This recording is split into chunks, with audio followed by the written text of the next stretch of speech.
Okay, so I got a Whirlpool Duet. I had a F-01 error code. I took the top off. F-1 is the control panel. So I went ahead and removed the top. I'm about to remove this.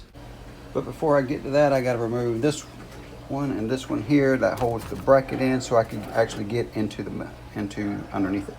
I had to press on that bracket so it would come out. So there's that. Now you got to unhook the wires, make sure you take a picture or just at least remember where they're at. So I popped 6 tabs. I pulled out the board.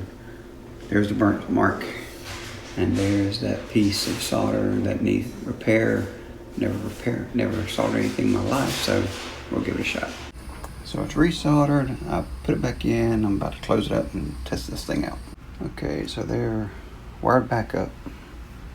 It's kind of easy to wire them up once you get it figured out because the fittings and connections only go into certain areas, so can't really screw that up. And we put it all together, turn it on, and we got that bad boy going.